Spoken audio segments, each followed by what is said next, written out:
आज हम नहमीया की पुस्तक से देखेंगे और उसके कुछ वचनों को देखकर हम मनन करेंगे और उसका पहला अध्याय उसके चौथे वचन से हम देखेंगे।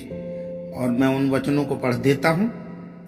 ये बातें सुनते ही मैं बैठकर रोने लगा और कितने दिन तक विलाप करता और स्वर्ग के परमेश्वर के सम्मुख उपवास करता और यह कहकर प्रार्थना करता रहा,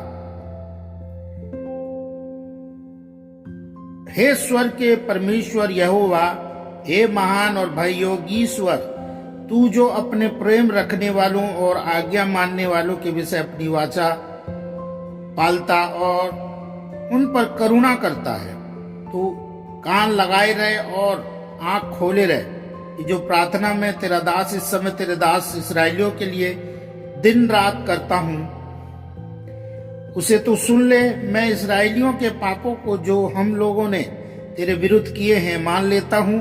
मैं और मेरे पिता के घराने दोनों ने पाप किया है। हमने तेरे सामने बहुत बुराई की है और जो आज्ञाएं, विधियां और नियम तूने अपने दास मूसा को दिए थे उनको हमने नहीं माना। उस वचन की सुधि ले जो तूने अपने दास मूसा से कहा था, यदि तुम लोग विश्वास योग्य रहो, विश्वासघात करो, तो मैं तुमको देश देश के लोगों में तितर बितर करूंगा। परंतु यदि तुम मेरी ओर फिरो और मेरी आज्ञाएं मानो, उन पर चलो, तो चाहे तुम में से निकाले हुए लोग आकाश की छोर में भी हों तो भी मैं उनको वहां से इकट्ठा करूंगा करके उस स्थान में पहुंचाऊंगा जिसे मैंने अपने नाम के निवास के लिए चुन लिया है। अब वे तेरे दास और तेरी प्रजा के लोग हैं जिनको तूने अपनी बड़ी सामर्थ और बलवंत हाथ के द्वारा छुड़ा लिया है। हे प्रभु, विनती यह है कि तू अपने दास की प्रार्थना पर और अपने दासों की प्रार्थना पर जो तेरे नाम का भय मानना चाहते हैं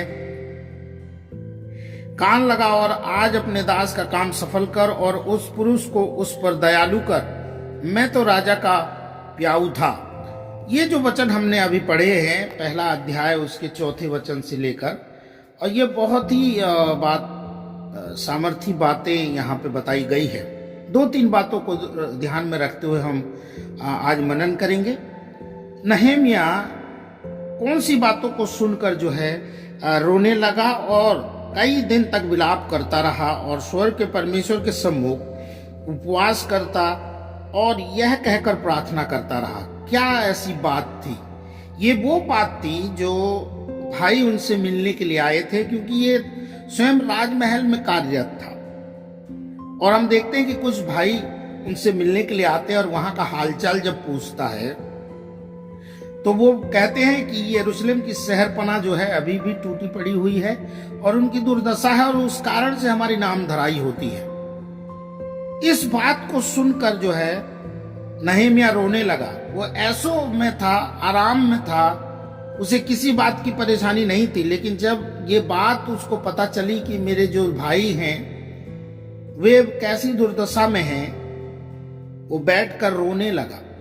और कितने दिन तक यहाँ पे काउंटिंग नहीं बताई हुई है, कितने दिन तक विलाप करता रहा और परमेश्वर के सम्मुख जो है उपवास करता रहा और प्रार्थना करता रहा।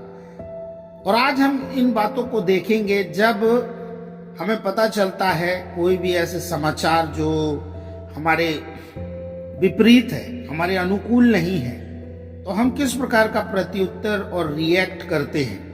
नहमीया तो इस प्रकार रिएक्ट किया। आइए आज हम भी उन समस्याओं को जब सुनते हैं, देखते हैं, महसूस करते हैं, हम प्रार्थना, उपवास और परमेश्वर के सम्मुख हमारे निवेदन जो है प्रस्तुत किए जाएं। यहाँ पे एक नमूना है। नहमीया ने सबसे पहले परमेश्वर के सम्मुख जो है अपने आप को नम्र और दीन किया और वो कई दिनों तक उपवास और प्रार्थना करता रहा और परमेश्वर के सम्मुख वो प्रार्थना करता रहा। हम देखते हैं और फिर इस प्रकार से वो परमेश्वर के उस वाचा को याद दिला रहा है और कह रहा है कि प्रभु, हम तेरी संतान हैं, हम तेरे बच्चे हैं।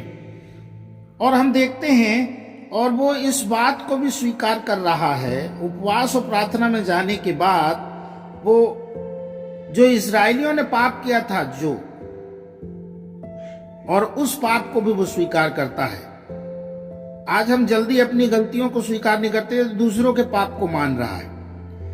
यही गुण हम प्रभु यीशु मसीह में देखते हैं। जब वो क्रूस में लटकाया गया था तो उसने कहा, हे पिता इन्हें क्षमा कर, ये क्या कर रहे हैं नहीं जानते हैं। दूसरों के पापों को जो है वो क्षमा के लिए याचना करता है। स्तिफनुस भी कहता है कि हे पिता ये नहीं जानते कि क्या कर रहे हैं। हमें जो है मध्यस्थ होने के लिए बुलाया है, और नहम्याह जो है मध्यस्थ कर रहा था, और वो कह रहा है कि हमारे बाप दादे और हमने जो तेरे विरुद्ध में अपराध किया है वो हम तेरे सामने मानते हैं, और उसे तू क्षमा कर प्रभु। और अपनी वाचा के अनुसार से, दूसरी बात, तू हमें प्रॉमिस किया है, अपनी वाचा के अनुसार हमें जो है इकट्ठा कर और हमारे अपराधों को क्षमा करके हमें तू आशीष दे, हमें सफलता दे और हमें जो है अनुग्रह कर। सो ये जो बातें हैं हम देख लेते हैं यहाँ पे कि कैसे नहम्याह जो है विलाप करता रहा, उपवास और प्रार्थना करता रहा,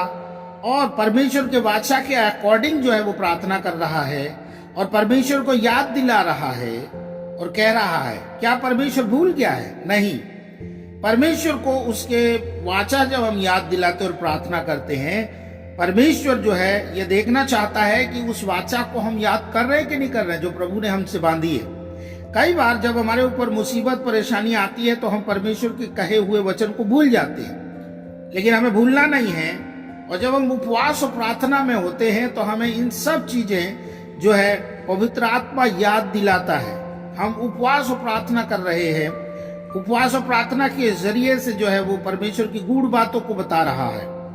सो प्रभु के प्रिय लोगों, आइए हम परमेश्वर के वचन के अनुसार जो है प्रार्थना करें और उसके अकॉर्डिंग जो है प्रभु से अगुवाई मांगे, और प्रभु जो है अपने वचन के द्वारा से बातें करेगा। सो इस संक्षिप्त वचनों के द्वारा से परमेश्वर आप सभी को आशीष दे। God bless you.